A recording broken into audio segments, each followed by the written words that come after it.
The problem with smell, and Jeff taught me this, is that everyone's smell is different. Right? We love Jeff. Jeff, we love you, Jeff. It's like we do love you, Jeff. I think he smelt rinseless, and he said it smelled like apples, and it doesn't. It's actually aloe vera. So. But he also said that citrus, when you foam it on, also smells like Built Amber Touchless, and it's he said that.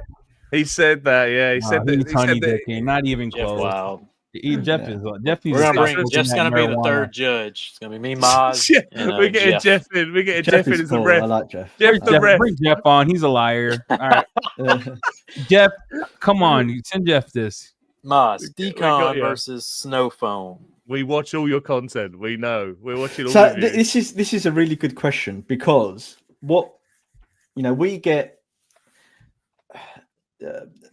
Not so much nowadays, but when we first came on the scene, we used to get compared to a lot of different brands in terms of which one's got the most powerful snow foam, etc., etc. And a lot of content creators, I guess, missed a little bit is that we don't want there to be too much overlap between what snow foam does and what DECON does. So in the GT framework, DECON is king. So it's the heavy hitter. That doesn't mean that snow foam at a higher concentration can't do work. Of course it can. The difference is, though, is that snow foam in terms of the surfactant. So snow foam relies a lot on sugar-based surfactants. Those surfactants just in general are a lot safer than the DECON, or less aggressive, I should say. Safer is not the right word. Less aggressive than the DECON surfactants in there. Therefore, they're much more suitable to be used more regularly than the DECON. Yep.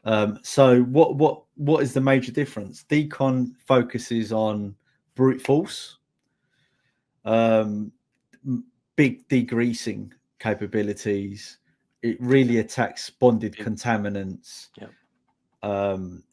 What you'll see with DECON, especially if you use it as a contact shampoo, is that it almost will smooth the paint, so you can feel it lifting some of those contaminants off. It's not a clay, so obviously it's never going to replace clay barring. Right, but it's attacking more than just the surface contamination. Correct. It's attacking everything. Yep. And that's one of the reasons why we have a really small amount of sodium hydroxide in there, because sodium hydroxide is a great deep cleaning agent. In there. Right. So, and at the right amount, it's safe. So just because it's in there, doesn't mean that it's not safe. Labo Cosmetic has a fantastic video on that, on comparing like 3% sodium hydroxide versus like barely any. And exactly. One was non-caustic and one's crazy caustic. Yeah. So it's all about ratios and chemistry. Absolutely. And we have massive of respect to Labo Cosmetic. They're a great company. So that's the differences, basically.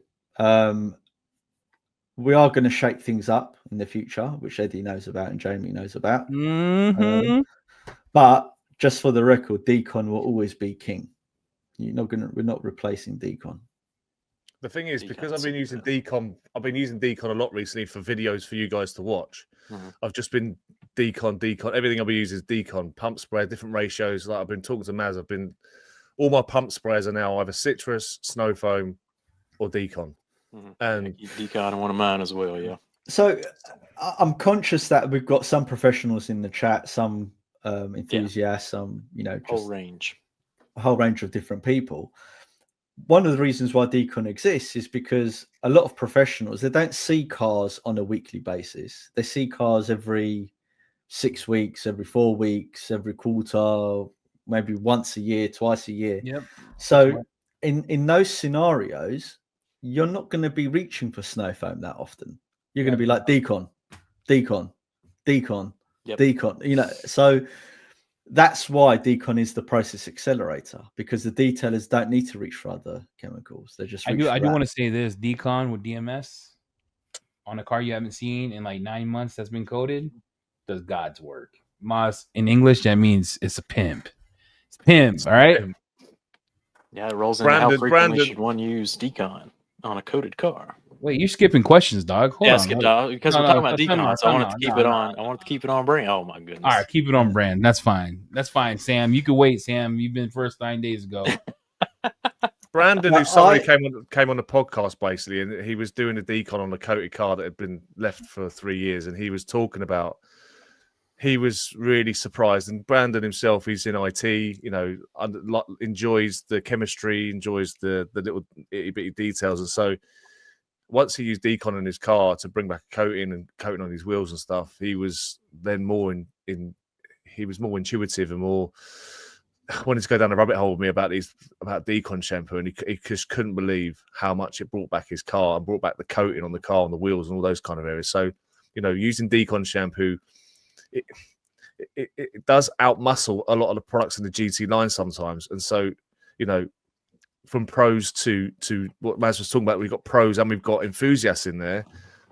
You can't go far wrong with using decon if you're an enthusiast, if that makes sense. You know, you can't go too far wrong because the argument is always, why do you need everything? And the argument is you don't. You honestly don't need everything every time. It's citrus is there for a winter climate, snow foam's there for a nice warm climate, and decon just trumps every climate. It's just ever good for everything. And at the right ratios, it's amazing.